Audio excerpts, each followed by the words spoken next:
Today's pledge is by Silas Miley, Lincoln Miley, and they are both from Gold Rush Elementary School in Parker.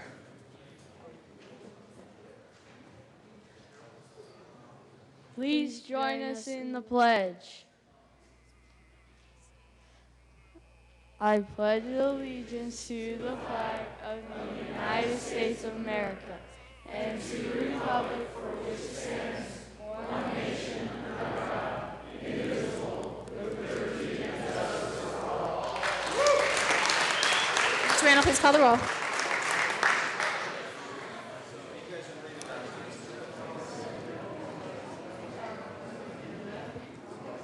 Representatives Arndt, Baker J, Baker K, Beckman, Benavides,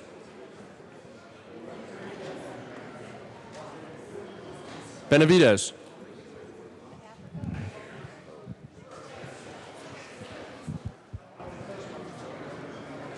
Excused. Bridges,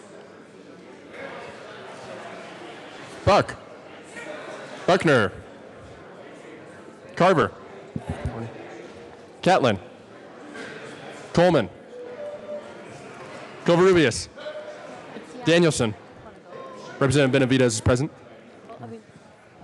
Escar, Everett, Exum, Foot,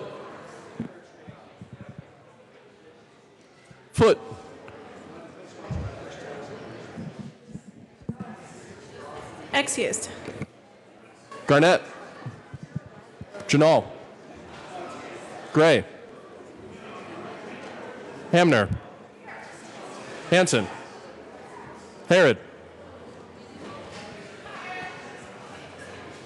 Wooten, Humphrey, Jackson, Kennedy, Excused. Kraft Tharp. Representative Kennedy is present. Kraft Tharp. Landgraf. Lawrence.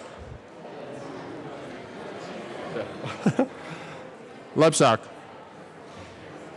Lee. Leonard. Lewis. Liston. Lontine. Lundeen. Lundeen. Oh, thank you. McKean. McLaughlin. Melton. Michelson Janae. Bitchbush. Navarro.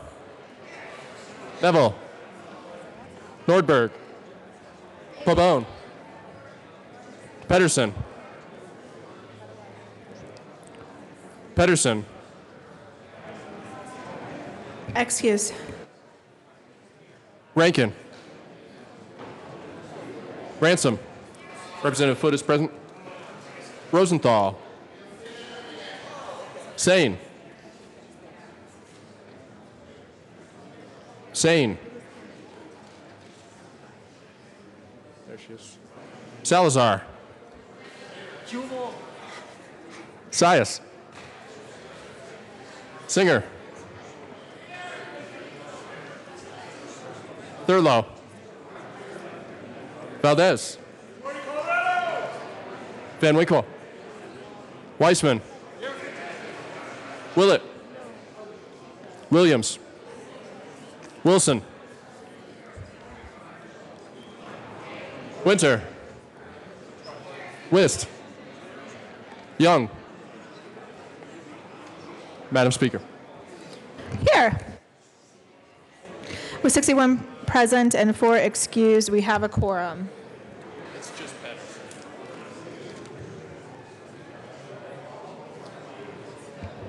Representative Weissman. Thank you, Madam Speaker. I have some words of inspiration and a motion. All right. Representative Weissman has some words of inspiration. I think we may all want to listen to this. Representative Weissman. So, members, we have 3 days left, and I had Theodore Roosevelt on the mind over the weekend. Far and away, the best prize that life has to offer is the chance to work hard at work worth doing. And with that, Madam Speaker, I move the reading of the Journal of Friday, May 5 be dispensed with and approved as corrected by our illustrious Chief Clerk. All right, members, you have heard the motion. All those in favor signify by saying aye. Those opposed signify by saying no. Motion passes. Announcements and introductions. Do we have any announcements or introductions? Hi, Representative Williams. Good morning. Good morning. Thank you, Madam Speaker. I just wanted to make a brief announcement. In this day in history, in 1945, we celebrate our Victory in Europe Day over the Axis forces. Obviously, this is of huge importance, and this is something that we should absolutely always take every opportunity to celebrate. World War II was obviously a important time in our history, and it was even more important that the Allied forces were able to win, and of course shift gears towards Pacific theater and move on to win in that war theater as well. So, ladies and gentlemen, just remember that date and celebrate today that we were able to overcome great obstacles in Europe and in the Pacific theater. Thank you. Further announcements or introductions? Representative Landgraf. Thank you, Madam Speaker. Members, I have good news and bad news. Little Johnny is still being held ransom, but he's being held ransom over in the Senate. We have raised $1,042, which I am so excited about. So thank you very much. As soon as the Senate finishes with theirs, I'll get it all turned in everybody's names. Thank you. Any further Representative Catlin. Good morning. Good morning, Madam Chair. It's a pleasure to serve with you. It's a pleasure to serve with you, too. Members, if I could have your attention real quickly. I have some special guests in the house with me this morning. My family is here with me, and I'd appreciate it if you would greet them. We've also brought my wife's mother, Doris Hayes, and I want you to know she raised a good one, believe me. My wife, Carrie, my son, Marcus, my son, Keith, and he's the one that made me a dad. That's my oldest boy right there. And my daughter, Kelly, please stand up, Kelly. This girl just graduated from Regis University yesterday, and she did it in 4 years without having to come to Dad for another loan. So I want her to know she's getting these as a representative of her graduation from Regis University. Thank you very much. Thank you, Representative Catlin. Congratulations, Callie, to your entire family. Thank you for being here today. Further announcements or introductions? Madam Speaker Pro Tem Danielson. Thank you so much, Madam Speaker. Thank you, colleagues. Good morning. I have some very important introductions to make today, straight to you from my home district in Golden, Colorado. Please welcome from Mitchell Elementary School in Golden, the Girl Scout troops of number 1640. Welcome, kids, and great job.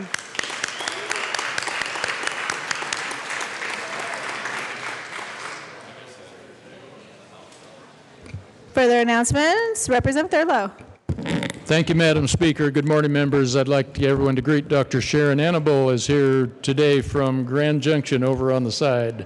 Good to have you, Sharon. Madam Majority Leader Becker. Thank you, Madam Speaker. Members, I'm sure you all are aware of this, but we will be coming back to the floor after committees meet today. I don't know exactly what time that is, so I will be in touch with Minority Leader Neville, and he will let the Republican caucus know, and our whip will let our caucus know. So please pay attention for a text or something from your leadership about when we will be on the floor tonight. And yeah, that's it. Thank you. Further announcements or introductions? Representative Foote. Thank you, Madam Speaker. Announcement about House State Affairs Committee. We will be meeting again today. We have two bills on the calendar. House State Affairs will meet upon adjournment of Finance and Education Committees in LSB-B, not LSBA, but LSB-B. And we're hearing House Bill 1374 by Representatives McLaughlin and Danielson, and a House Joint Resolution 1034 by Representatives Sane and Singer. That's upon adjournment of Finance and Education this afternoon. That's House State Affairs LSB-B. Further announcements or introductions? Representative Gray. Thank you, Madam Speaker. Members, could I please have your attention for a tribute, please? Representative Gray.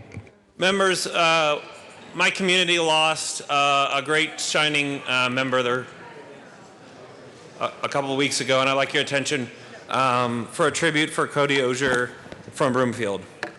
It reads, the community of Broomfield and the state of Colorado lost an exceptional citizen on the passage of Cody Osier. Armed with a civil engineering degree from Colorado State University and a passion for volunteering, he was able to help developing countries navigate their engineering challenges. For someone so young, he's made a lasting impact on the people he helped, particularly in Kenya, El Salvador, and most recently Panama.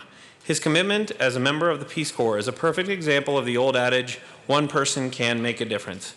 The members of the Colorado's House of Representatives and Colorado Senate expressed their heartfelt condolences to the family and friends of Cody Osier on their tremendous loss and expressed gratitude for his dedicated service to the Peace Corps and to the world.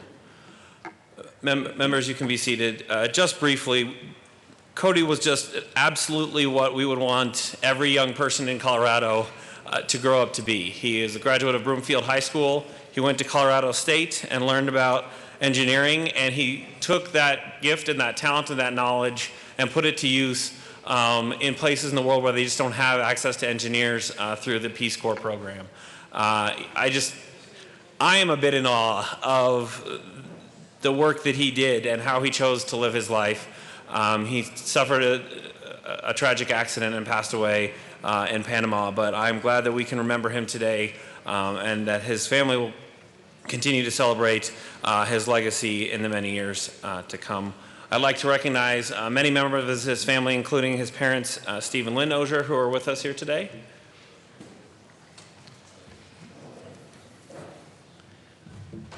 And say thank you so much for the gift that you brought to our state and our community, and we're so very sorry for your loss. I'd also like to recognize Mayor Randy Aarons from Broomfield, who came to join us here as well. Thank you so much.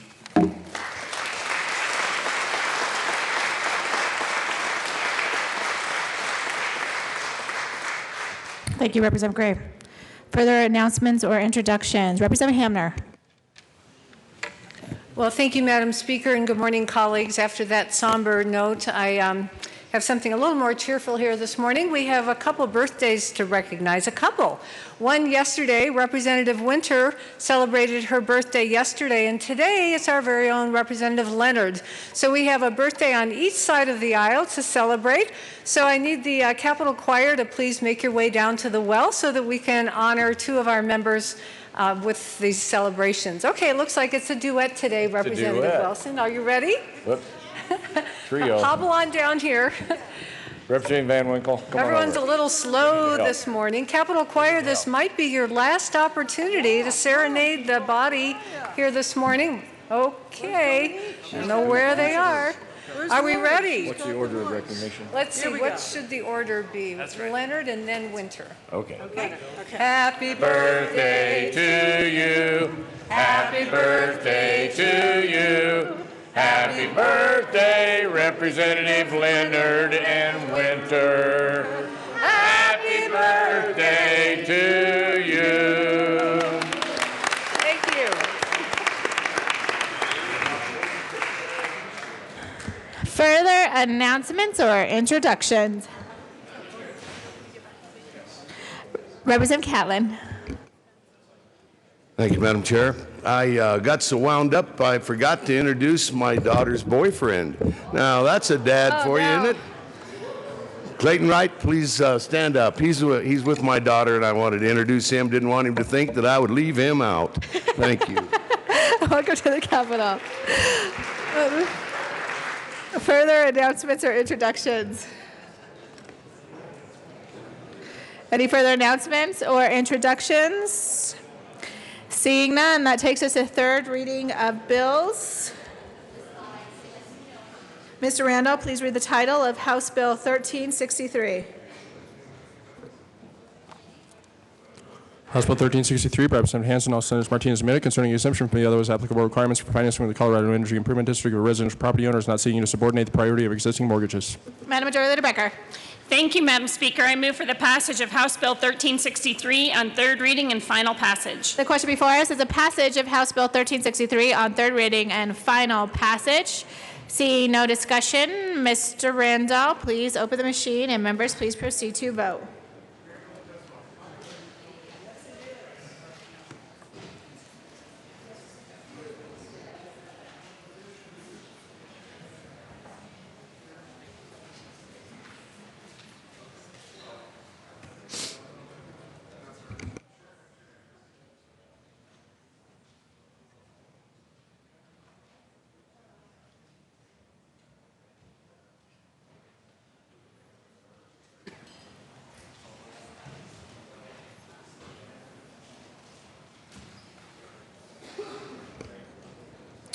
Please close the machine.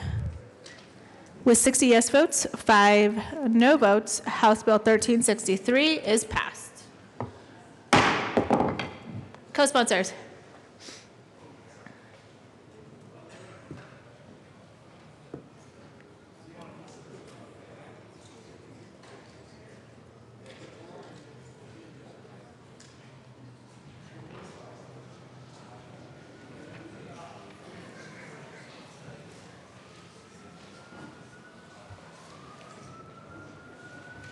Please close the machine.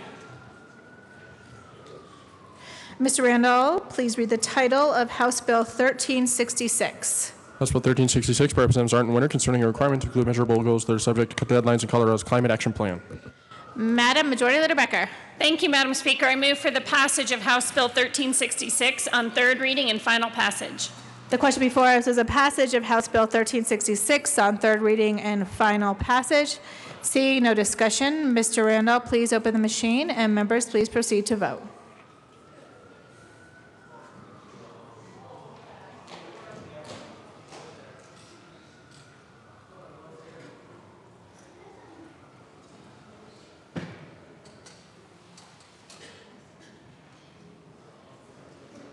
Representative Danielson. Please close the machine. With 37 yes votes, 28 no votes, House Bill 1266 is passed. Co-sponsors.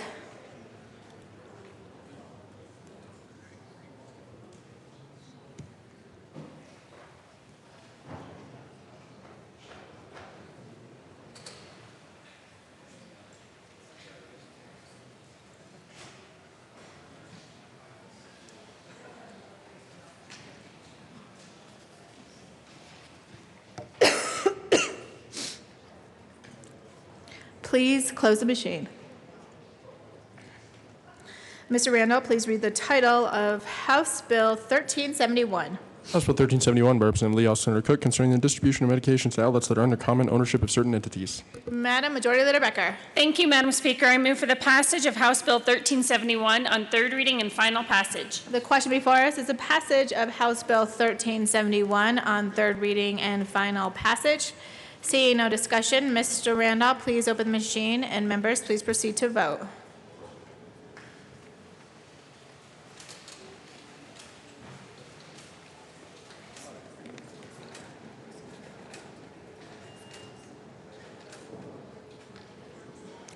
Please close the machine. With 65 yes votes, 0 no votes, House Bill 1371 is passed. Co-sponsors.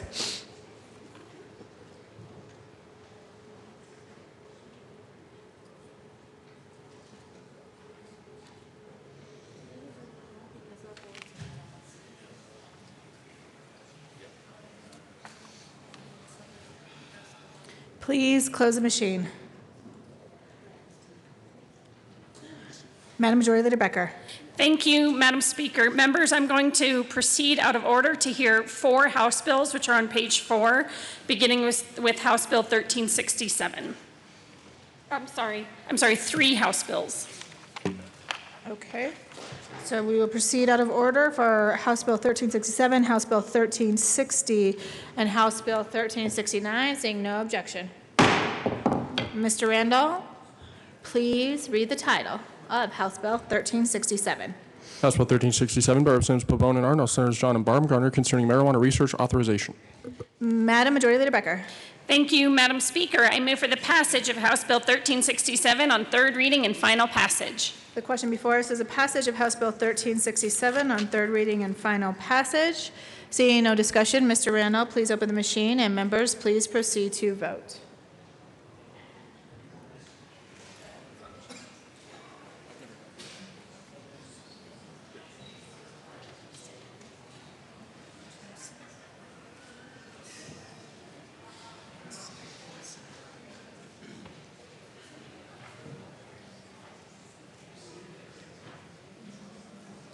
Please close the machine. With 42 yes votes, 23 no votes, House Bill 1367 is passed. Co-sponsors.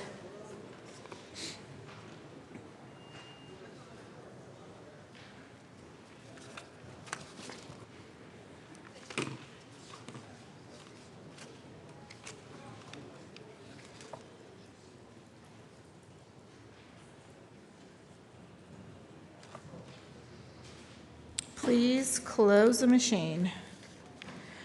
Mr. Randall, please read the title of House Bill 1360.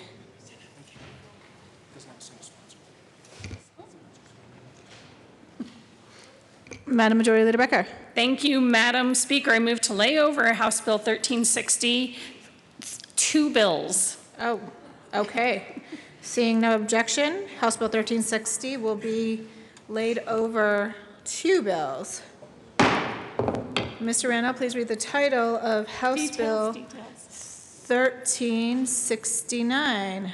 House Bill 1369 by Representative Pavone, also Senator Marble, concerning bond procedures for persons not appearing in court due to immigration-related issues. Madam Majority Leader Becker. Thank you, Madam Speaker. I move for the passage of House Bill 1369 on third reading and final passage. Okay. Properly moved. Representative Pavone. And Representative Lawrence. Thank you, Madam Speaker. Madam Speaker, we request permission to offer a third reading amendment to House Bill 1369. All right. Representative Pavone and Representative Lawrence, would you like to tell us why? Representative Lawrence. Thank you, Madam Speaker. Members, when I came up here the other day on second reading, I had some serious concerns about how a surety would verify that someone had been deported. And I want to give Representative Pavone a lot of credit for working hard on this. And so if we could display the amendment, where this just gives verification that someone has been deported. So we're not just taking the word of a friend or a family member. They would actually reach out to a government agency to make sure that someone has been on the list and has been deported, so they can get their surety, their percentage released. So it's a good amendment. Okay. Representative Pavone. Thank you, Madam Speaker. And this is a friendly amendment. I want to thank Representative Lawrence for bringing this issue to my attention and working with the stakeholders on Saturday and Sunday. This weekend we did come to this conclusion, and we think this is a good amendment that makes the bill, a good bill, better. Ask for your permission to offer this amendment. Okay. Mr. Randall, please open the machine. Members, we are voting on the request for permission of a third reading amendment.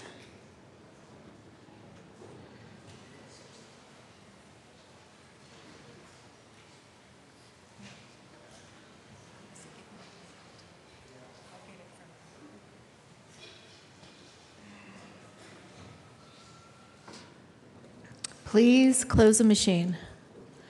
With 59 yes votes, 6 no votes, request for permission is granted. That now takes us to the amendment, Representative Pabon. Thank you, Madam Speaker. Madam Speaker, I move L006 and believe it is already displayed. Properly moved and already displayed. Is there any further discussion? Seeing none, Mr. Randall, please open the machine, and members, please proceed to vote.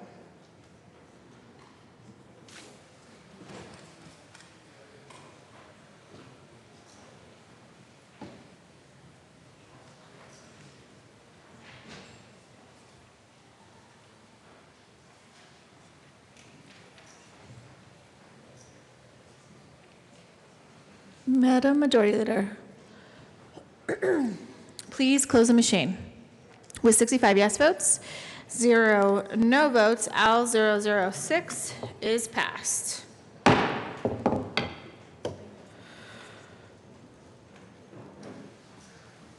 Madam Majority Leader Becker. Thank you, Madam Speaker. I move for the passage of House Bill 1369 as amended. Mr. Randall, please open the machine, and members, please proceed to vote on the passage of House Bill 1369 as amended.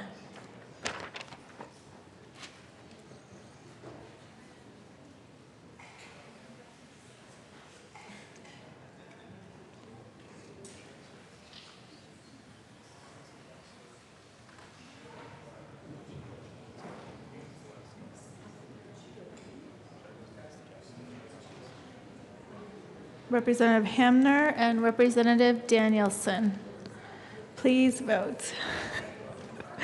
Please close the machine. With 65 yes votes, 0 no votes, House Bill 1369 is passed as amended. Co-sponsors.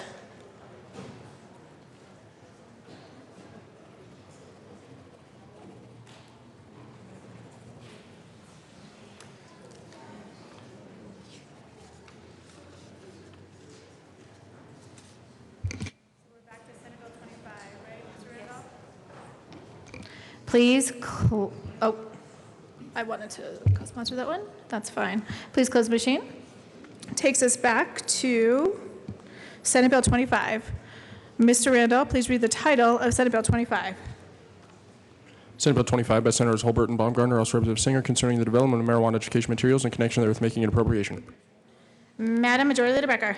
Thank you, Madam Speaker. I move for the passage of Senate Bill 25 on third reading and final passage. The question before us is the passage of Senate Bill 25 on third reading and final passage.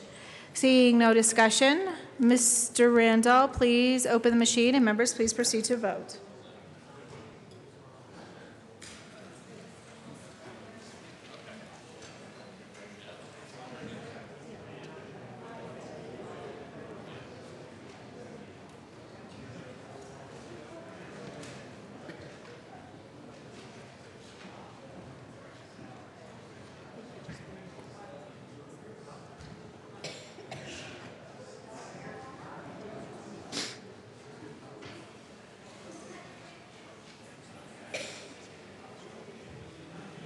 Representative Buckner.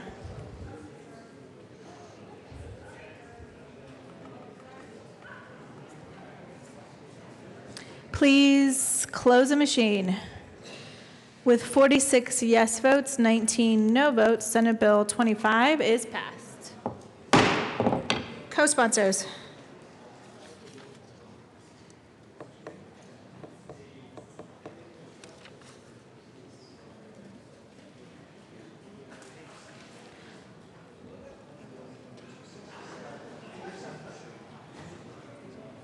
Please close the machine. All right, that takes us back to House Bill 1360. Mr. Randall, please read the title of House Bill 1360. House Bill 1360 by Representative Pabon, also Senator Moreno, concerning allowing a person with a subsequent criminal case to seal a low-level offense. Madam Majority Leader Becker. Thank you, Madam Speaker. I move for the passage of House Bill 1360 on third reading and final passage. The question before us is a passage of House Bill 1360 on third reading and final passage. Seeing no discussion, Mr. Randall, please open the machine, and members, please proceed to vote.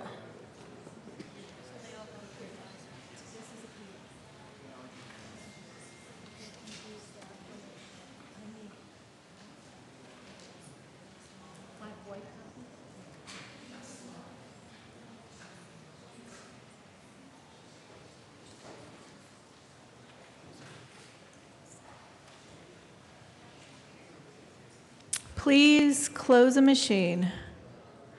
With 46 yes votes, 19 no votes, House Bill 1360 is passed. Co-sponsors.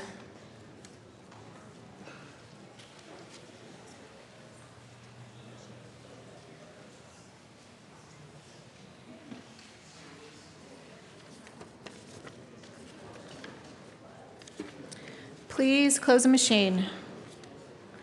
That takes us back to Senate Bill 28.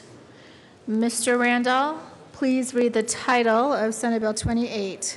Senate Bill 28 by Senator Gardner, House Representatives Norberg and Exum, concerning the promotion of healthy families through the sharing of information related to investigations of child abuse and neglect between the Department of Human Services and military installations when a person affiliated with military installations involved with the investigation in connection therewith making an appropriation.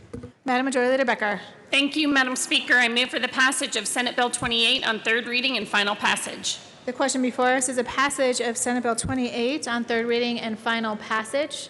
Seeing no discussion, Mr. Randall, please open the machine, and members, please proceed to vote.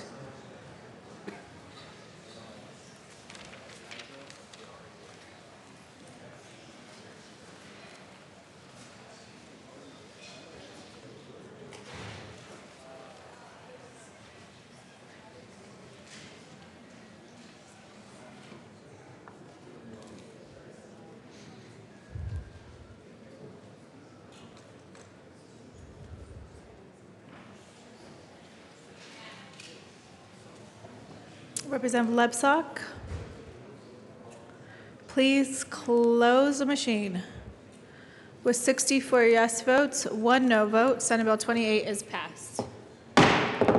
Co-sponsors.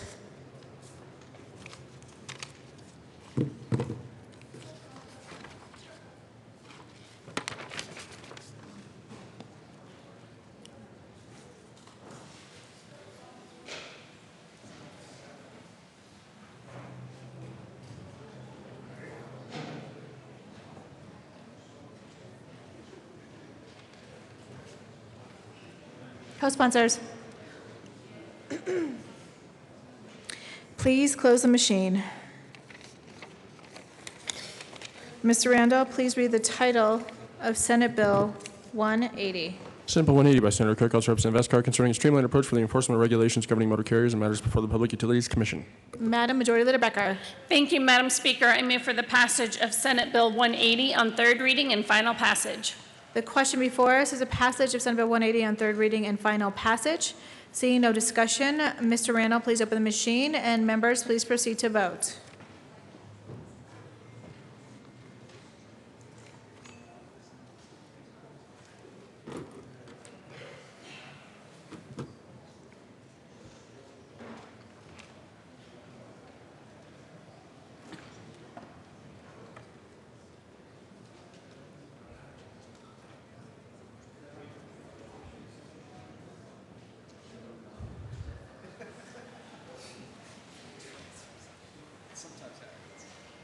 Please close the machine.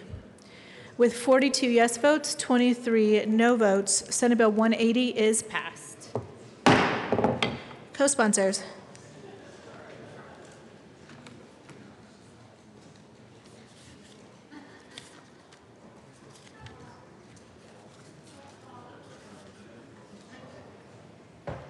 Please close the machine. Mr. Randall, please read the title of Senate Bill 201. Senate Bill 201 by Senators Cook and Fields, House Representative Lee, concerning the continuation of the Domestic Violence Offender Management Board in connection with implementing the recommendations of the 2016 Sunset Report issued by the Department of Regulatory Agencies. Madam Majority Leader Becker. Thank you, Madam Speaker. I move for the passage of Senate Bill 201 on third reading and final passage. The question before us is a passage of Senate Bill 201 on third reading and final passage. Seeing no discussion, Mr. Randall, please open the machine, and members, please proceed to vote.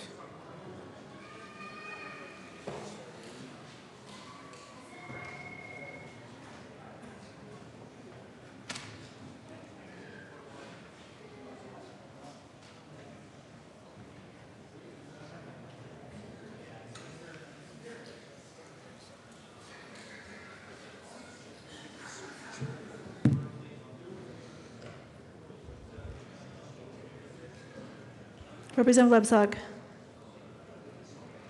Please close the machine.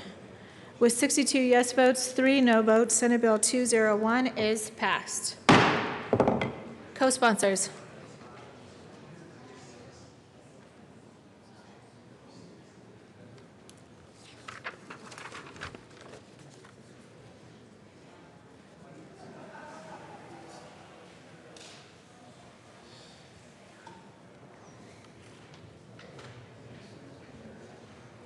Please close the machine.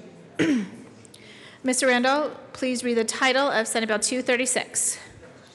Senate Bill 236 by Senator Cornwell, Representative Weissman, concerning the continuation of the regulation of bail bonding agents regulated by Colorado, Article 23, Title 10 Colorado Revised Statutes by the Division of Insurance in connection therewith implementing their sunset review recommendations of the Department of Regulatory Agencies. Madam Majority Leader Becker. Thank you, Madam Speaker. I move for the passage of Senate Bill 236 on third reading and final passage. The question before us is the passage of Senate Bill 236 on third reading and final passage. Seeing no discussion, Mr. Randall, please open the machine, and members, please proceed to vote.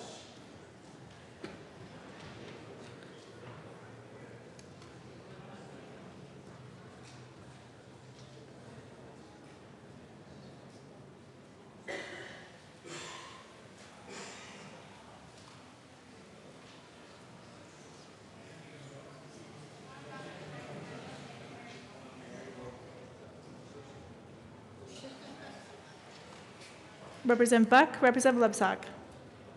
Please close the machine. With 55 yes votes, 10 no votes, Senate Bill 236 is passed. Co-sponsors.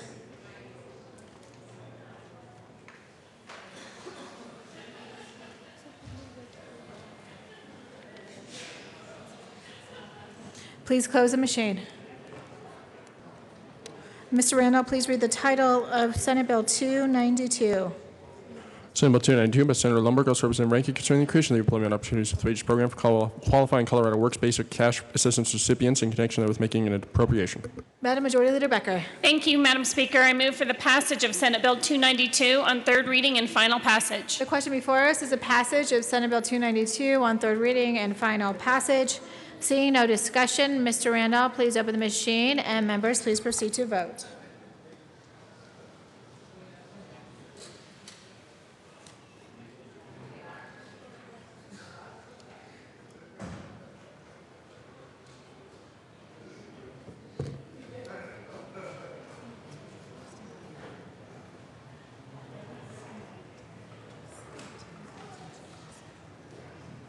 Please close the machine. With 41 yes votes, 24 no votes, Senate Bill 292 is passed. Co-sponsors.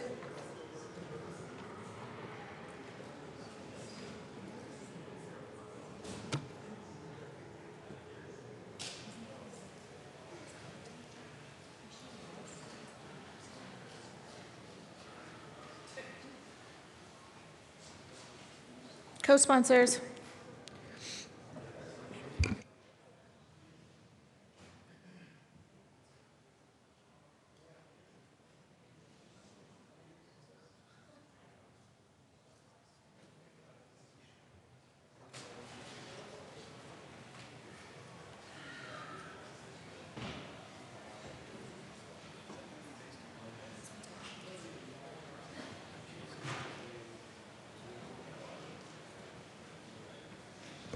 Please close the machine. Mr. Randall, please read the title of Senate Bill 295. Senate Bill 295 by Senator Lumberg, also Representative Young, concerning revisions to the state agency reports concerning fraud in the Medicaid program. Madam Majority Leader Becker. Thank you, Madam Speaker. I move for the passage of Senate Bill 295 on third reading and final passage. Question before us is a passage of Senate Bill 295 on third reading and final passage. Seeing no discussion, Mr. Randall, please open the machine, and members, please proceed to vote.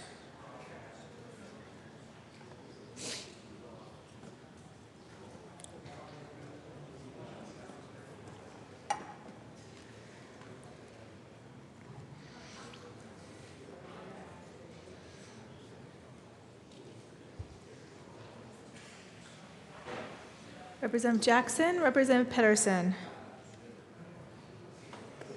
Please close the machine. With 65 yes votes, 0 no votes, Senate Bill 295 is passed. Co-sponsors.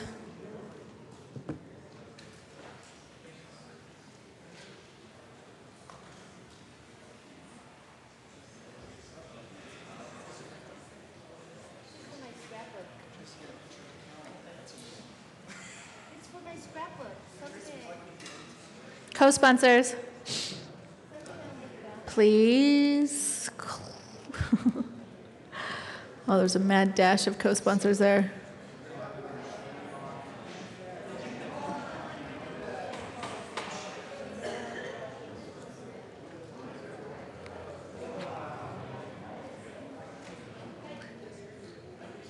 Please close the machine. Mr. Randall, please read the title of Senate Bill 297. Senate Bill 297 by Senator Lambert, also Representative Hamner, concerning revising higher education performance requirements. Madam Majority Leader Becker. Thank you, Madam Speaker. I move for the passage of Senate Bill 297 on third reading and final passage. The question before us is the passage of Senate Bill 297 on third reading and final passage. Seeing no discussion, Mr. Randall, please open the machine, and members, please proceed to vote.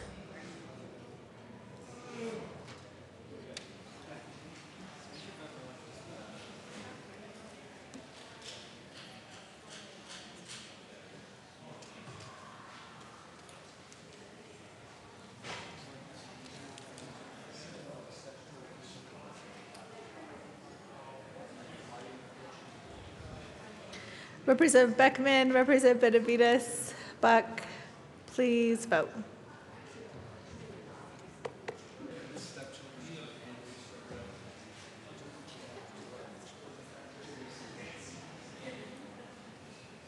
Please close the machine. With 56 yes, oh, a little change there. With 54 yes votes, 11 no votes, Senate Bill 297 is passed. Co-sponsors.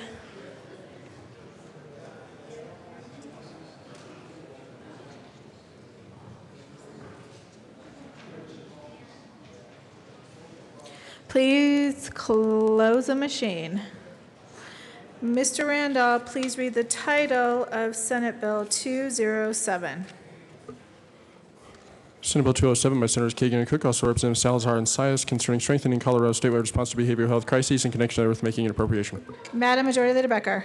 Thank you, Madam Speaker. I move for the passage of Senate Bill 207 on third reading and final passage. The question before us is a passage of Senate Bill 207 on third reading and final passage. Seeing no discussion, Mr. Randall, please open the machine, and members, please proceed to vote.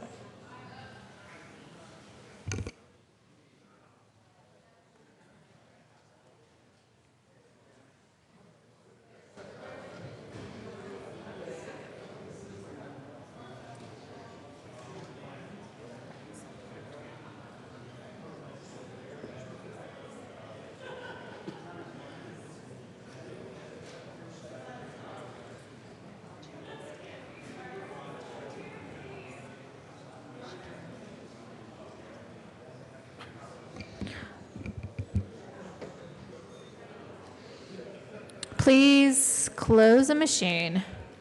With 51 yes votes, 14 no votes, Senate Bill 207 is passed. Co-sponsors.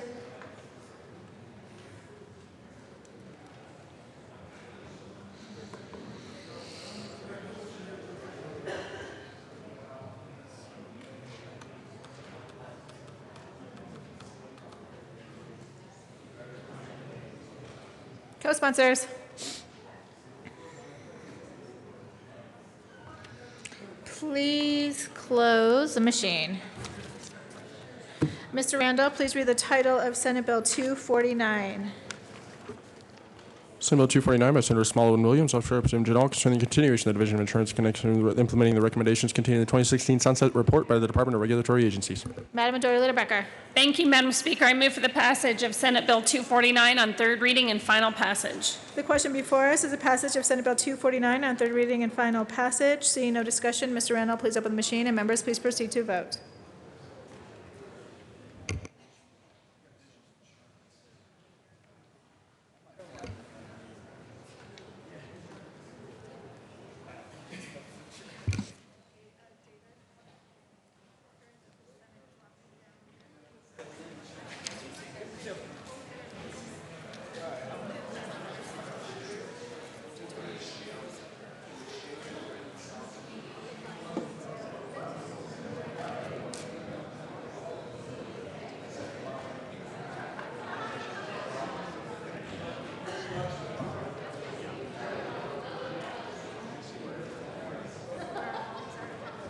Please close the machine.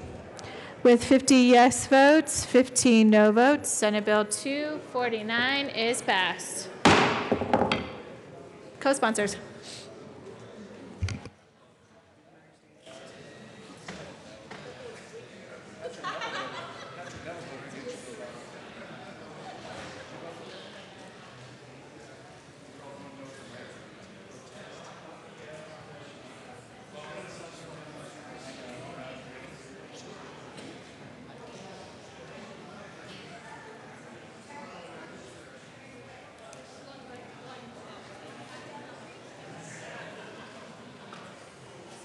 Please close the machine. Mr. Randall, please read the title of Senate Bill 211. Senate Bill 211 by Senator Scott, House Representatives Lawrence and Kraft Tharp, concerning a requirement that the state agency accept the full amount of bid security bond issued by a surety company to a prospective contractor for a public project. Madam Majority Leader Becker. Thank you, Madam Speaker. I move for the passage of Senate Bill 211 on third reading and final passage. Question before us is a passage of Senate Bill 211 on third reading and final passage. Seeing no discussion, Mr. Randall, please open the machine, and members, please proceed to vote.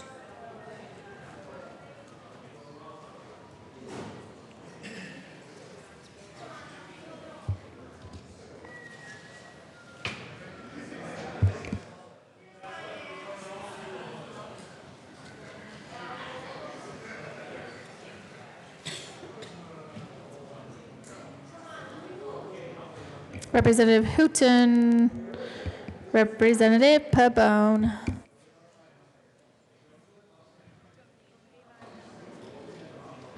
Please close the machine.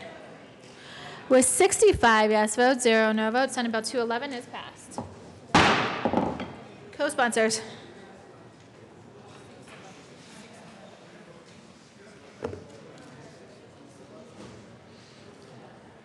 Please close the machine. Mr. Randall, please read the title of Senate Bill 129. Senate Bill 129 by Senator Sonnenberg, House Representatives Arndt and Becker J., concerning the electronic preservation of plat recorded by a county clerk and recorder. Madam Majority Leader Becker. Thank you, Madam Speaker. I move for the passage of Senate Bill 129 on third reading and final passage. The question before us is a passage of Senate Bill 129 on third reading and final passage. Seeing no discussion, Mr. Randall, please open the machine, and members, please proceed to vote.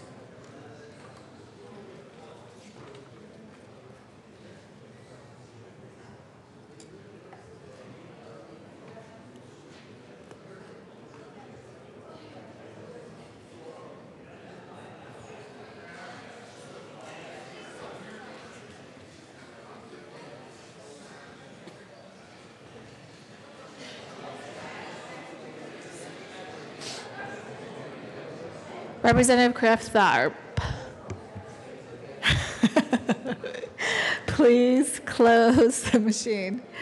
With 64 yes votes, 1 no vote, Senate Bill 129 is passed.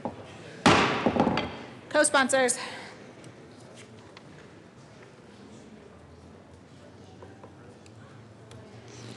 Please close the machine. Mr. Randall, please read the title of Senate Bill 140. Senate Bill 140 by Senator Sonnenberg, House Representatives Arndt and Becker J., concerning the Torrance Title Registration System. Madam Majority Leader Becker. Thank you, Madam Speaker. I move for the passage of Senate Bill 140 on third reading and final passage. The question before us is a passage of Senate Bill 140 on third reading and final passage. Seeing no discussion, Mr. Randall, please open the machine, and members, please proceed to vote.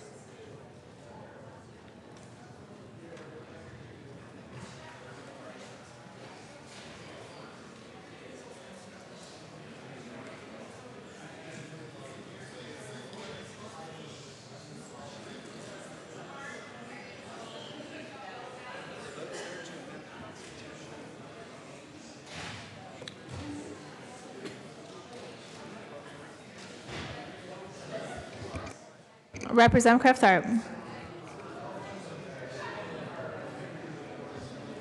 Please close the machine. With 65 yes votes, 0 no votes, Senate Bill 140 is passed. Co-sponsors.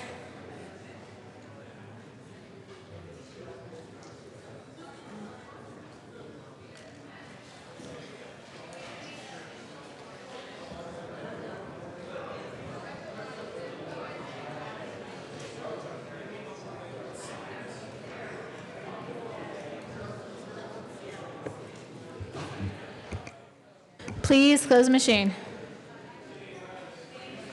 Mr. Randall, please read the title of Senate Bill 294. Senate Bill 294 by Senator Gardner S. Rosen Lee, concerning non-substantive revision of statutes in the Colorado Revised Statutes as amended in connection therewith amending or repealing obsolete, imperfect, or inoperative law to preserve the legislative intent, effective meaning of the law. Madam Majority Leader Becker. Thank you, Madam Speaker. I move for the passage of Senate Bill 294 on third reading and final passage. The question before us is the passage of Senate Bill 294 on third reading and final passage. Seeing no discussion, Mr. Randall, please open the machine, and members, please proceed to vote.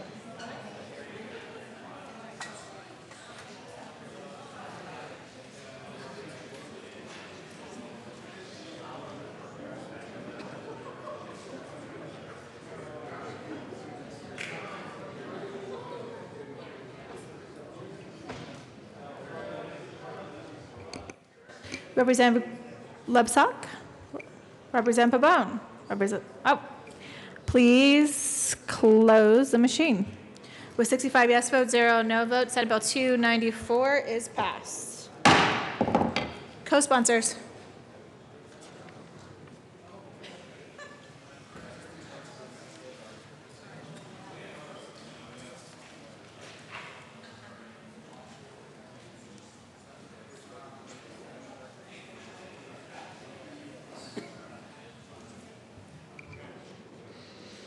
Please close the machine. Mr. Randall, please read the title of Senate Bill 192.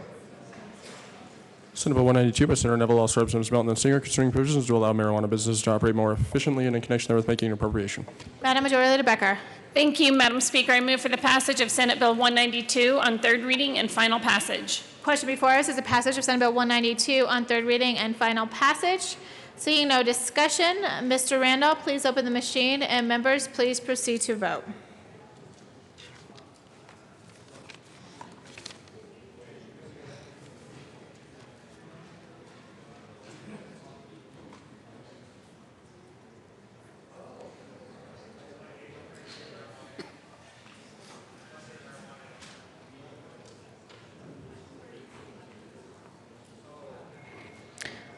Please close the machine. With 53 yes votes, 12 no votes, Senate Bill 192 is passed. Co-sponsors.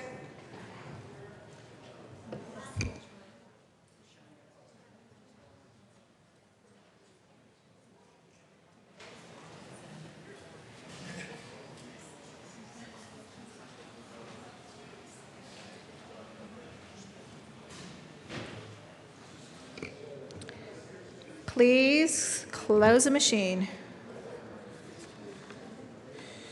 Mr. Randall, please read the title of SCR 1. Senate Concurrent Resolution 1 by Senators Merrifield and Marble, also Representatives Melton and Van Winkle, submitting to the registered electors of the state of Colorado an amendment to the Colorado Constitution concerning a reduction of the age qualification for a member of the General Assembly from 25 years to 21 years. Madam Majority Leader Becker. Thank you, Madam Speaker. I move for the passage of Senate Concurrent Resolution 001 on third reading and final passage. The question before us is the passage of SCR 001. Representative Rosenthal. Thank you, Madam Speaker. And I usually don't come down on third readings, unfortunately. I was not able to speak to this bill on seconds because I was out in the hallway on Friday and things were moving really fast. So I wanted to say a few words and a couple questions for Representative Melton. My concern about this bill is that I wonder if we lower the age to 21, whether our citizens in that age group have the life experience and the maturity in order to make the decisions that we make here at the legislature. And one of the areas that I think that should be brought up is even if you look at the brain science that is now emerging more and more, the fact that the prefrontal cortex on an individual is not developed until the age of 25, which is coincidentally the current age of the that we have in the state constitution, which deals with, by the way, that part of your brain which deals with long-term thinking. Madam Speaker, if I could have attention, please. Members, I know we're in the final days of session, but we are on third reading. Representative Rosenthal. Thank you, Madam Speaker. So, to reiterate that, the point about the prefrontal cortex, and this is a matter of, this is not opinion, this is actual science. As we know, we've been doing a lot of juvenile justice work, and how do we make sure that if you are a youth, that you are given a second chance based on the fact if you commit a crime at a certain age? Well, I think that same science transfers over to this matter, and if you do not have the long-term thinking ability that we as older adults do, then I do have an issue with whether they are capable even from a physiological standpoint. So one is life experience, maturity, and also the physiological aspect. There was, I believe that there was also an argument over whether they serve in the military. Now, which I believe is honorable, and I fully support service in the military. However, if we dig deeper on that argument, you say, well, what potentially do you have responsibility over when you are age 21, when you are in the military? Well, I've calculated that's 2 aircraft carriers. How many 21-year-olds do you know have control over 2 aircraft carriers? And I don't believe that that number is very many. So I think, members, I do have concerns about this as we are considering this bill on third reading today. Thank you. Further discussion. Representative Williams.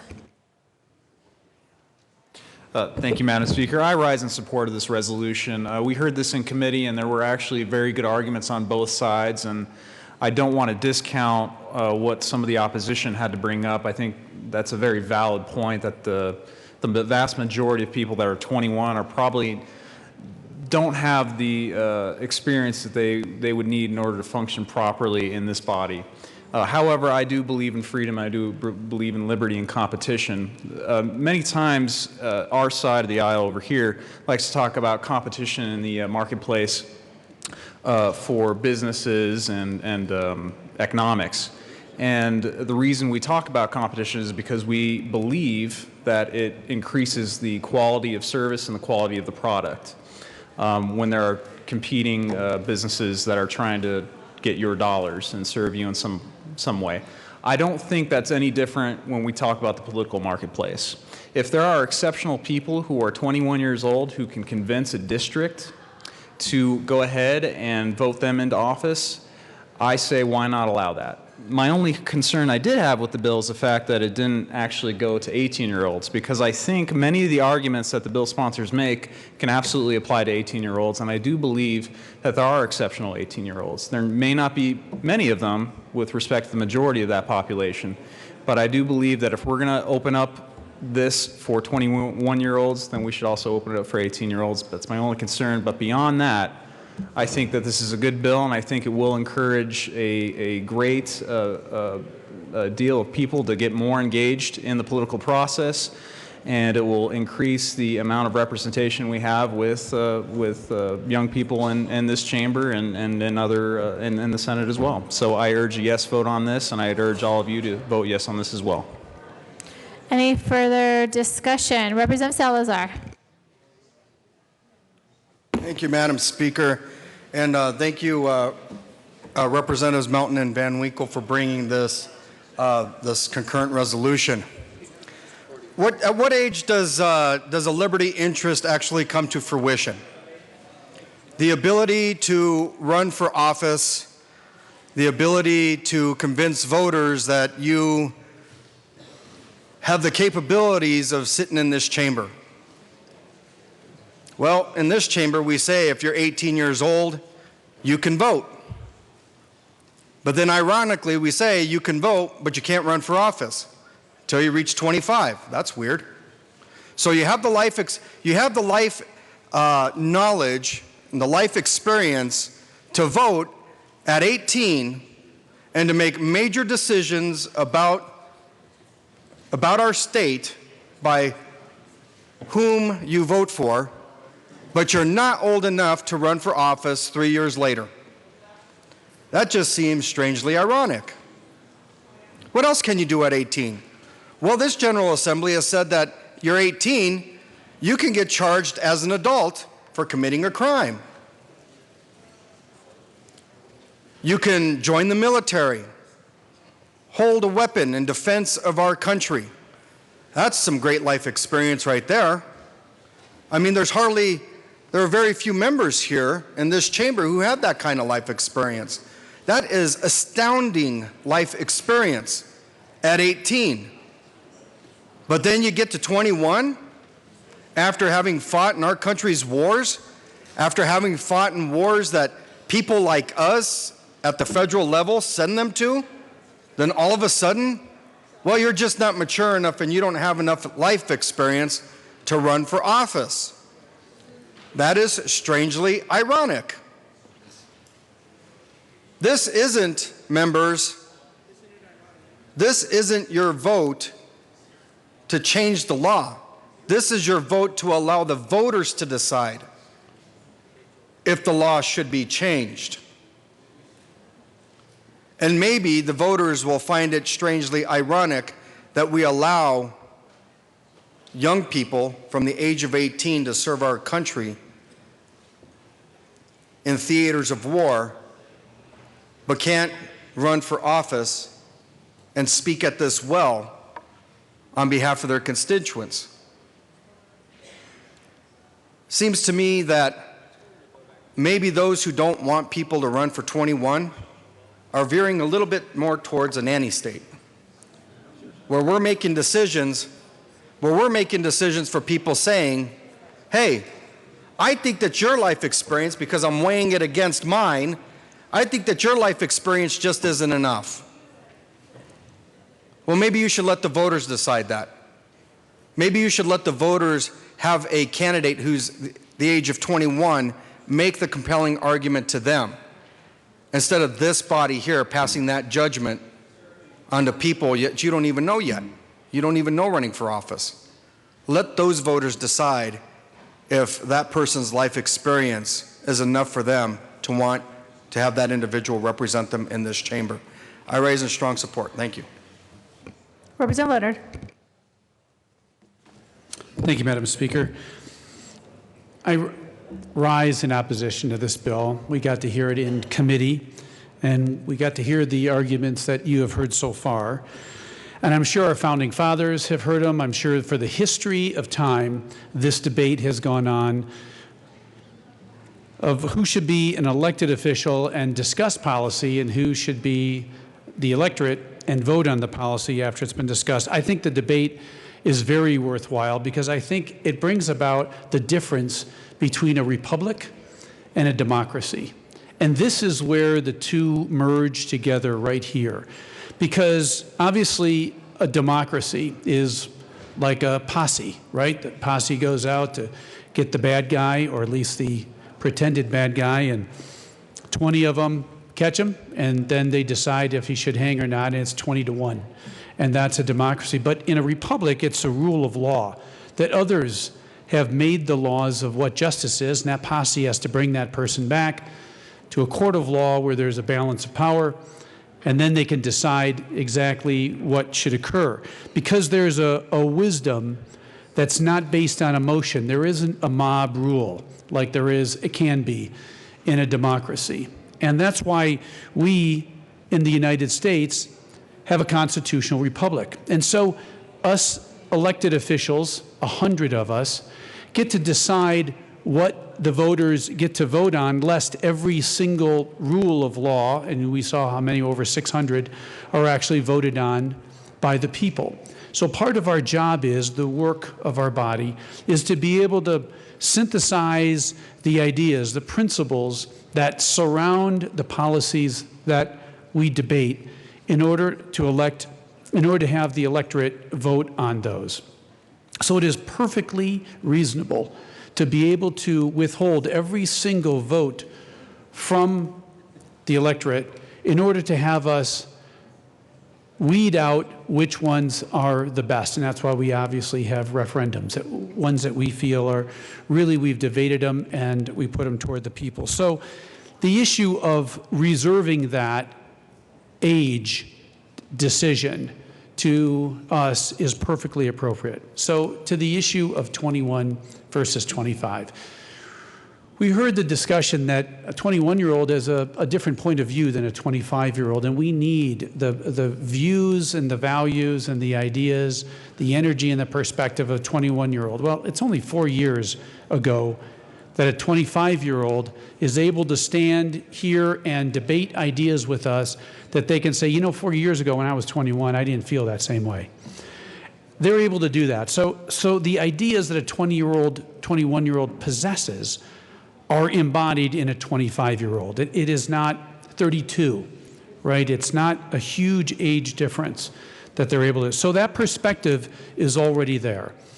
The idea of bringing experience together, the 21 versus 25-year-olds, I always tell my kids, after you graduate from college, the age gap between the children starts to decrease. Because by the time you're 30, 32s, you've had jobs, you've been hired and fired, you've maybe been married, you've had kids, and pretty soon your life starts to be a lot more similar as you get older. But the difference between a 21-year-old, we'll say, that hasn't graduated from college, and a 25-year-old who's graduated and now had to be 3 or 4 years on their own is a big difference. And so you do get to see a wisdom that has taken place, an experience that has taken place in the world of hiring and firings, even insurance. You name, look down our bills today. Look at how many of those bills a 21-year-old would have absolutely no idea. A plat map, they have no idea what a plat map is. They've never experienced it. They wouldn't know on all these insurance. Even in the insurance bills that we've seen today and tomorrow that we'll see. The insurance is 26 years old. You can be on your parents' insurance until you're 26. If the wisdom of our federal government in the Affordable Care Act thought 21-year-olds were so advanced and so ready to attack the world and bring their debate of ideas, why wouldn't we not have them on our parents' insurance until we're 21? Why is it 26 years old? And just the other day, I was with my son at a university trying to figure out how to make the numbers work. And he said, well, what if I was completely financially independent? Oh, you have to be 25 to be completely financially independent. You have to be either married or in the military or very few things. But we don't recognize an 18-year-old who's emancipated even as someone that can come in for any kind of financial aid on their own. It's a 25-year-old recognized by our school, higher ed school system. So with those ideas, I would like you all to think about, I think it is a debate that has been endless. In every 25 or 50 years, every generation talks about, I think I have a new idea, and maybe we need to lower it or raise it, and we've always had this. And I think the wisdom of our forefathers and through the history of time says that regardless of what 21 or 18-year-olds are allowed to do, that's not the issue. The issue is let's bring ideas to this body from our own experiences. That's what makes this so great. There are so many different professions, experiences, calamities, and tragedies that we've all had in our life that give us new and different perspectives. We bring those together, we talk about those, and out comes good policy. That's what our job is here. So I would urge the 25 years old, in order to be seated in this body or in the Senate, is a very appropriate age for all of us. Thank you. Representative Everett. Thank you, Madam Speaker. So let me get this straight. So we're going to allow 18-year-olds to fight for our liberties and freedoms for this country, but we're not going to allow them to fight for our liberties and freedoms down here in this chamber. I think that's completely unreasonable. I urge a yes vote on this bill. And then for those of you that don't want to take this seriously, how about this? So everybody outside the chamber thinks we're already all juvenile, so let's just codify it. I urge a yes vote. Any further discussion? Representative Williams. Thank you, Madam Chair. I don't think I can follow that pretty well. Other than to say that it's not every day that I disagree with Representative Leonard and agree with Representative Salazar. So I think it speaks. I think it speaks to the merits of the bill. This is a good bill, folks. We don't need to be creating additional barriers to the political market, and especially into this chamber. There are people that are very capable, whether they be 21 years old, 18 years old.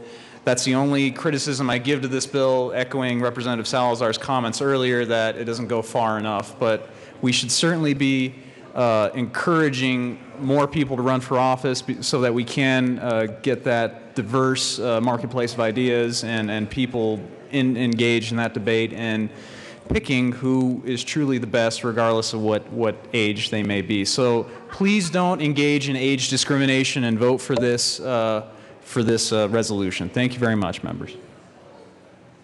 Any further discussion? Representative Humphrey.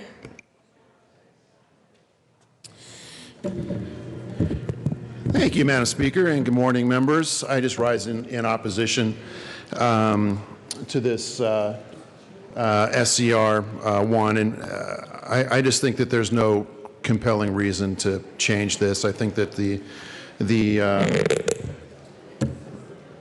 framers of our Constitution put that in there for a reason, and I think it's reasonable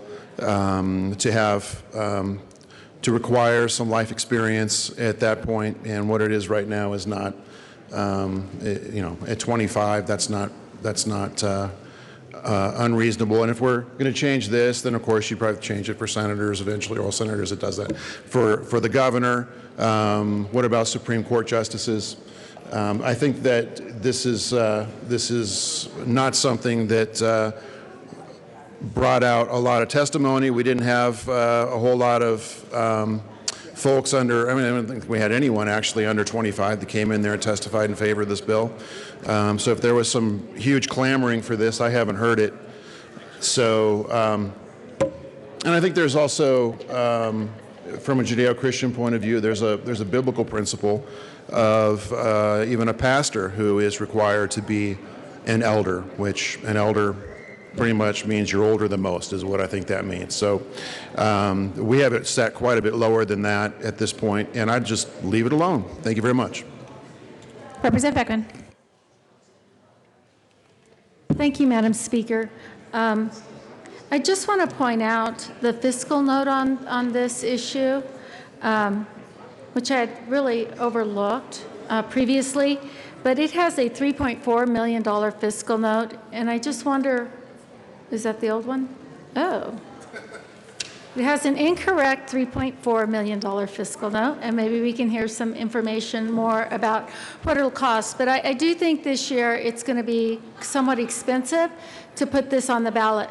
There are some districts and small cities in the state of Colorado that have lowered the age to 21 so that people can be ready to, when they reach the age of 25, serve in a position at the state, which is very good training ground for someone young who wants to get involved and wants to run for office. That opportunity is already there. And so I would like to hear what the amended fiscal note is, and I would like to know why it was amended, because I don't know if any of the language has been changed. Thank you. I would urge a no vote on this. Representative Singer. Thank you, Madam Speaker. I'm just going to speak to the fiscal note on this because I know our bill sponsors can only speak twice on this resolution.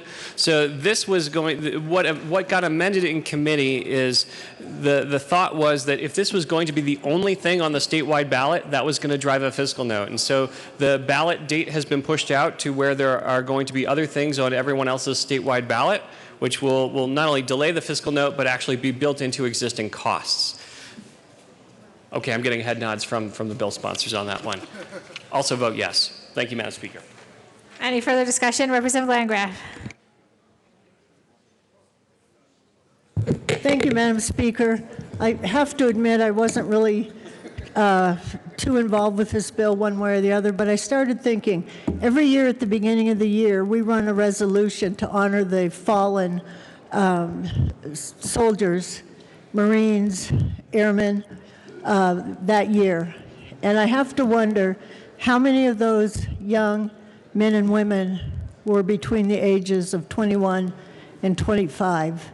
So as people have pointed out, if you can go to war, give your life, I think you're capable of coming here and voting and representing their people. They've already done that. They've proven that. Let's let that age group vote. Thank you. Minority Leader Neville. Thank you, Madam Speaker. And members, I didn't plan to come up here and talk, but hearing all the discussion about the veterans and the military, risking their lives to go into combat made me think about my own experience in that. And actually, that makes me realize that I should be a no on this, because those experiences absolutely shaped my life. Having that experience to go to war, to be in the Army, to be in the military, gave me the life experience I need. And I draw on that experience every day down here. And I think without that experience, I don't think I could be nearly as effective down here and represent my constituents nearly as well. So I think it's good to have the age where it's at now. I think we've also heard some other great discussion on our founders. They've gone through this discussions. This is different. We live in a republic, no doubt, where elected representatives make decisions for everyone else. It's not a pure democracy. So I think that, I don't even know if 25 is the right age, but I think lowering it all the way down to 21 is probably too significant. I look at my own life, and I think that without my own life experiences, the things that I did between 21 and 25 were pretty significant. And without those, I don't think I would be nearly as good of a legislator as I am with those experiences. So for that reason, I urge a no vote. Representative Weissman. Thank you, Madam Speaker. I'd like to touch on a few things on this resolution. The first is the political mood in which we find ourselves in our state and in our country right now. And I think it is fair to say that without regard to party, people feel that governing and politics are too closed and too inaccessible to too many people. And there are a lot of reasons for that, most of which go beyond the four corners of this bill. But I think this, or resolution rather, I think this is one measure in which we as a body, in a bipartisan way, can say that we are willing to open the process of participating in politics and government a little bit more. We are one of the few states that still maintains a 25-year age threshold. I think we have not seen evidence from other states that things go badly awry and statehood collapses when you lower the age to 21. So I think we make an important statement to younger adults of any political persuasion. And increasingly we know that young people are registering without regard to any party for those reasons. The issue of emotion-based decisions was raised, and I strongly agree it's important that decisions be made on factual investigation and reason and good judgment. I think we all know, and we range in age from late 20s to our 60s around here, I think we all know decisions get made on emotion every day around here. So I don't know that there's much to stand on there. I do believe, and I respectfully disagree with what some others have said, I do think that by the time you can own property, get a driver's license, go to war, legally buy alcohol, legally buy marijuana, you should at least have the right to compete on an even footing with others of whatever age who might want to be a candidate for public office. Which brings me to one of the last points, which is simply that this is about choice. It is the choice of voters in districts across our state whether they might want to allow somebody who is 21, 2, 3, or 4 onto the ballot, either by choosing that person at assembly or signing a petition. It is further the choice whether they want to support that person in a primary. It is further the choice whether they want to support that person in a general election. And it is, before any of those, it is the choice whether people want to support this measure if we get it out of this body and put it onto the ballot for people to have a say. I think voters of all ages at least deserve that choice. And finally, as I was coming up here, I wanted to make this personal for us because I think it is personal for all of us in a way that maybe we overlook. We all work very hard up here, and we know that there's more that really can be done in a day. And most of us have an aide. Some of us are lucky enough to have a number of volunteers working for us, and we have staff on either side of the aisle. And many of them, most of them probably, are younger than most of us are. I think we all know we would not get through a day, let alone a week, let alone a month, without the effort that they put forward. And don't know, but probably some of these folks who help us do what we do here are younger than 25.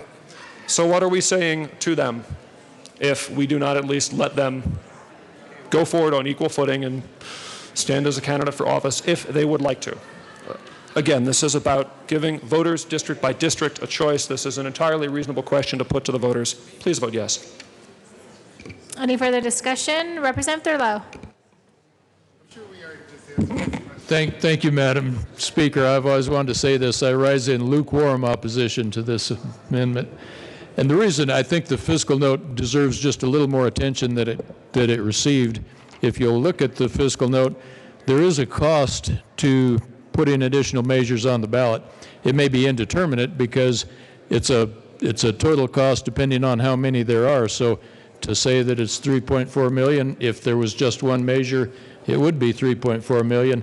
And I agree that if we wait till 2018, there'll be more of them, so the cost will be divided among a larger number. But if you also read the fiscal note, there's some publication that has to be done in newspapers. That's a cost. So there is an incremental cost of at least $100,000 to put this measure on the ballot. So I think that's, if you're undecided, that's at least one part of the equation that you should understand. There is a cost to it. Thank you. Any further discussion? Representative Leonard. Thank you, Madam Speaker. I just want to reiterate one point that Representative Rosenthal made, and it was a very prudent point, because we've heard so much conversation about marijuana and the effects of marijuana. We had long debate about children and the use of marijuana for various disorders.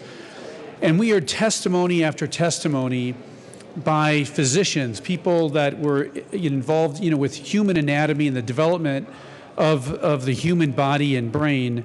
And there was an easy consensus with everyone that the brain is continually developing until 25 years old, and that marijuana has a very significant effect on it. And, we here in the state of Colorado, and you've seen the map before, we have the #1 highest use of drugs, alcohol, addictive substances in Colorado. So you could make the case, out of all the states, why would Colorado be the state that would take this 25 years old and drop it down to 21 when we have such a use within our youth of marijuana that's causing functional disparities inside their brain that could very well have an effect on them. And again, we want, and people mention exceptional people under 25. We would love always to have exceptional people bringing exceptional ideas and an exceptional conveyance of those in rhetoric. That's what we would love to have here. And so surely that could come about. I don't disagree with the bell curve that if this were to be made law, that we would have some exceptional people. But is that really the cost? We want to take the non-exceptional, the typical folks that we want to be able to offer to our 5 million residents in Colorado, that we're going to debate the ideas with the best of folks. Representative Leonard, I just want to let you know that you have 1 minute and 15 seconds left. Thank you, Madam Speaker. I appreciate that. We want to be able, and exceptionalism inside our body just means the experience to be able to bring about phenomenal ideas and the ability to be able to persuade those around us on how to do that. So the youth we will always have with us. When you hear, well, we have an exceptional time right now, this generation really wants to get engaged, or somehow our generation of youth, call it between 18 and 21, is somehow different than generations prior. Well, that can't be the case, because we always have wonderful generations that are succeeding the next one. And so I would urge that the real issue here that we should focus on is what a 25-year-old versus a 21-year-old brings to the table as we progress our state forward. So I would urge a no vote on this resolution. Thank you. Any further discussion? Representative Benavides. Members, I'm also opposing this.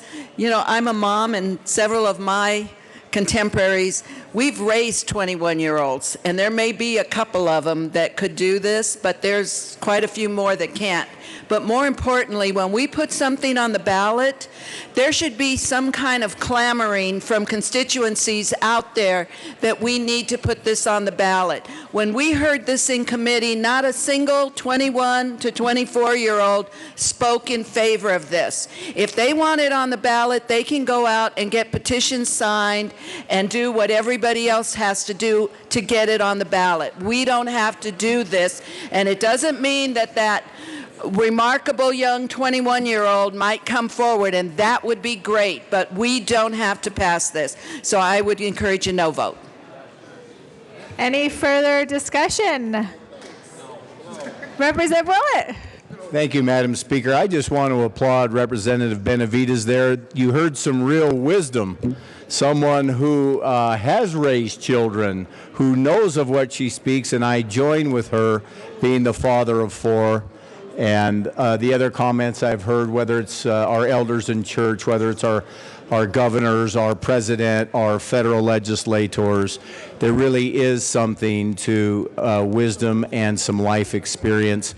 And I find it odd that we want to roll back things when it comes to criminal justice, and we want to have forgiveness and to not have responsibility under 25. But for some reason, we think things like water, our natural resources, our huge budget issues can be decided by people right out of high school. Thank you. Any further discussion on SCR 001? Has anybody not spoke on SCR 001? I mean, my goodness, we are in third reading. Representative Van Winkle. Thank you, Madam Speaker. And to the life expectancy argument, members.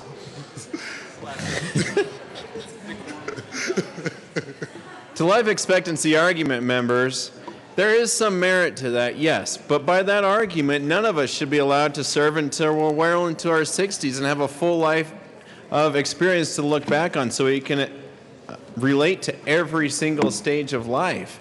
That's not the case. Ultimately, members, this is up to the voters. It's up to the voters in November. It will be on their ballot. If we pass it here today, they can decide yes or no.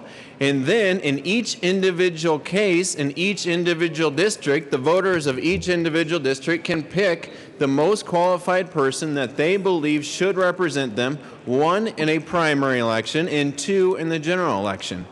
The member, if a person who's 24 and a half years old or 23-year-olds wants to run for office, they will face the same challenges, the same hardships. They'll have to raise money. They'll have to knock on doors. They'll have to convince the voters of their district that they are the most qualified person for the ballot. With that, members, please vote yes. Representative Mountain. Thank you, Madam Speaker. And members, what we're talking about is not unheard of at all. Let me remind you, 13 states currently allow 18-year-olds to run in at least one of their chambers. And in addition, 26 states allow 21-year-olds, and 3 states don't have any age requirement whatsoever. Colorado is one of 3 states that still has an age requirement as high as 25. Colorado is, again, one of the only states left, one of 3, that has as high of an age requirement as 25. What we're talking about is not unheard of, people. And I heard earlier in the discussion, well, we're a republic. You're right, we are a republic. We have 100 members here to speak on behalf of over 6 million people. In that, I believe that we should have diversity. We should have different voices and different experiences come to the table. What's the difference between a 25 and a 21-year-old? A lot. When it comes to technology, when it comes to rising cost of education, when it comes to rising costs in housing, when it comes to jobs and wages, there's a huge difference between those 2 age groups. Their voice should be down here at the Capitol. They should be a part of the discussions. Trust me, I don't know everything about insurance and about plats and everything else that we voted on, but we learn. And to have these young minds come in here and learn how our state works is us investing into the future. It was brought up that in committee there was opposition to the bill. The only opposition was at that dais, were the voters who voted, or were the members who voted against this bill. No one came and testified against this bill.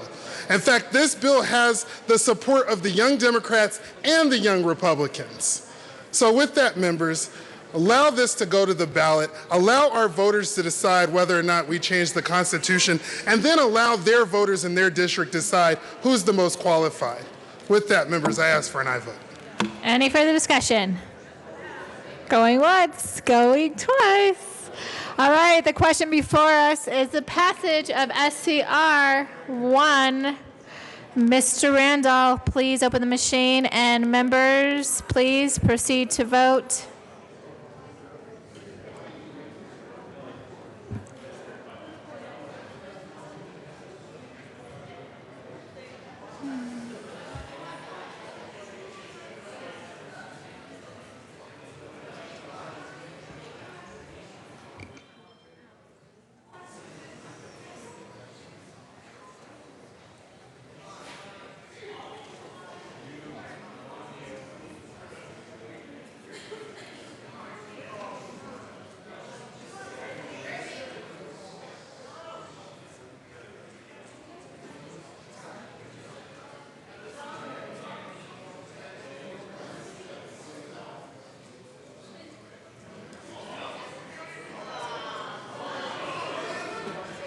Representative Sias, Representative Rosenthal, please vote.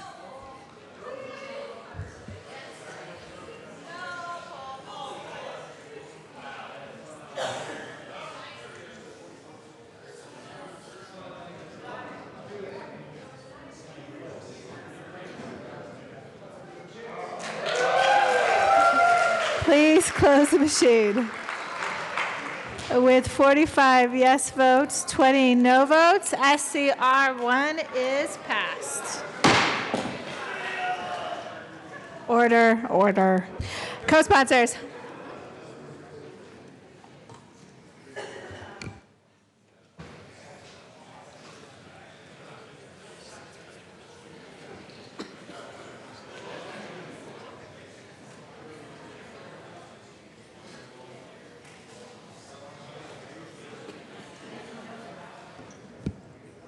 Please close the machine. Mr. Randall, please read the title of Senate Bill 242. Senate Bill 242 by Senators Martinez and Minnick, also Representatives Chanel and Ransom, concerning modernizing terminology in the Colorado Revised Statutes related to behavioral health. Madam Majority Leader Becker. Thank you, Madam Speaker. I move for the passage of Senate Bill 242 on third reading and final passage. The question before us is a passage of Senate Bill 242 on third reading and final passage. Seeing no discussion, Mr. Randall, please open the machine, and members, please proceed to vote.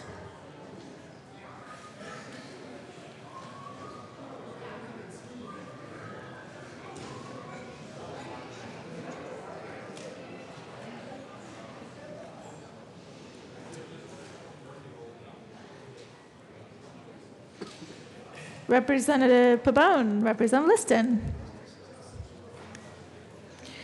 Please close the machine. With 61 yes votes, 4 no votes, Senate Bill 242 is passed. Co-sponsors.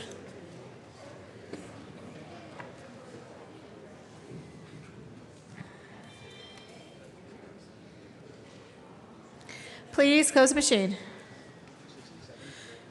Mr. Randall, please read the title of Senate Bill 280.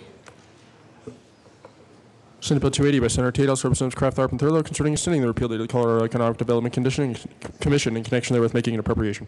Madam Majority Leader Becker. Thank you, Madam Speaker. I move for the passage of Senate Bill 280 on third reading and final passage. The question before us is a passage of Senate Bill 280 on third reading and final passage. Seeing no discussion, Mr. Randall, please open the machine, and members, please proceed to vote.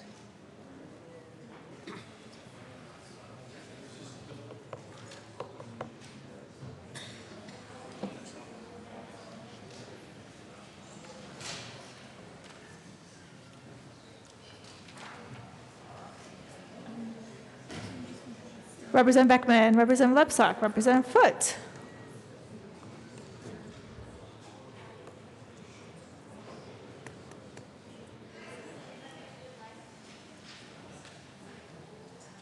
Please close the machine. With 44 yes votes, 21 no votes, Senate Bill 280 is passed. Co-sponsors.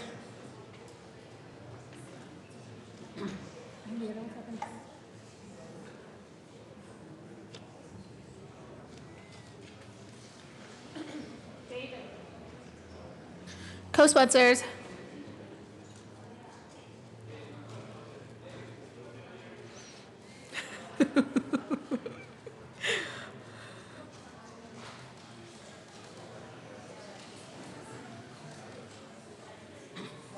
Co-sponsors.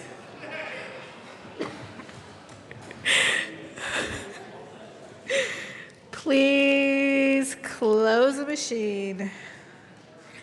Mr. Randall, please read the title of Senate Bill 298. Senate Bill 298 by Senator Tate, also Representative Kraft Tharp, concerning the relationship between a motor vehicle manufacturer and the motor vehicle dealers that have franchise agreements with the manufacturer.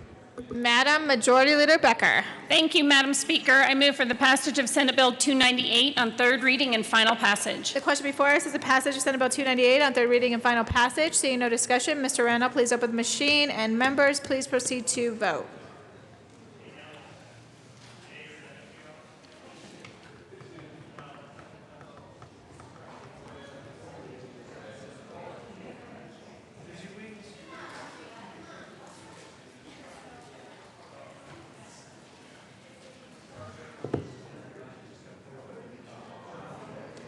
Representative Humphrey, please vote. Please close the machine. With 65 yes votes, 0 no votes, Senate Bill 298 is passed. Co-sponsors.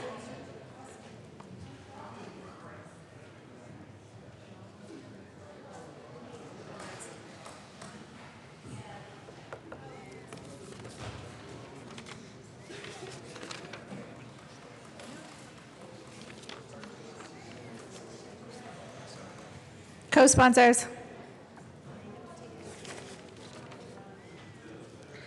Please close the machine.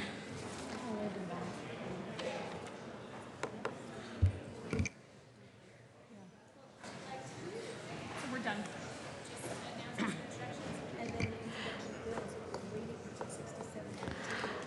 Members, we're going to do announcements and introductions, and then we will do introduction of bills. So in the meantime, as we wait for some bills to come over from the Senate, announcements and introductions. Representative Arns. Thank you, Madam Speaker. Members of the House Ag, Livestock, and Natural Resources Committee, we will meet upon adjournment. We're going to hear one bill so far that we know about, Senate Bill 183.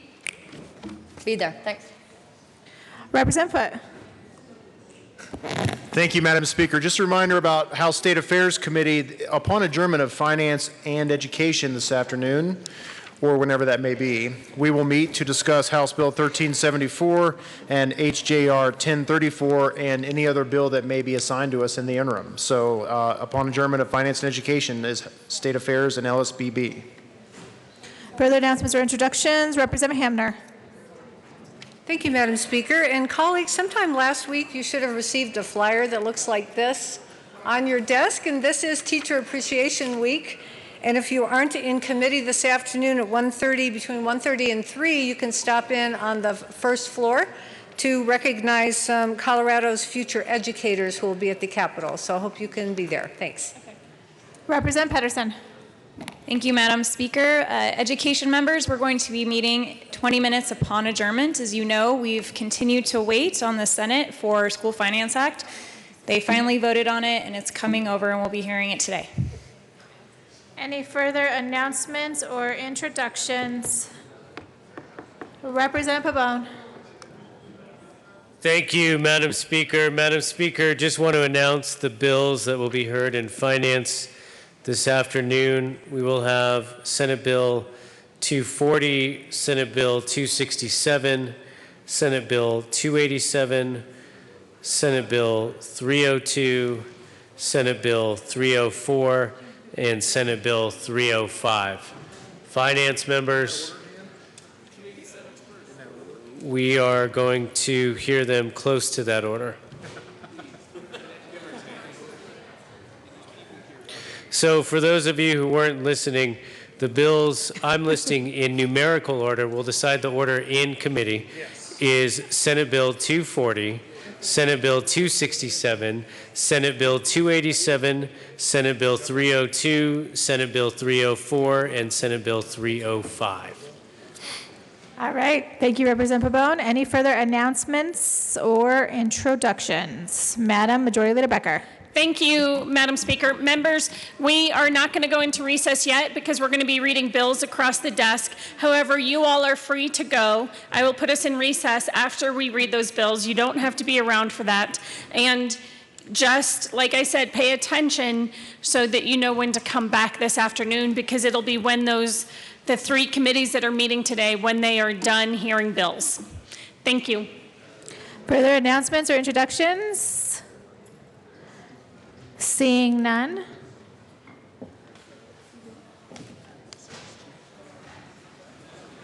Message from the Senate.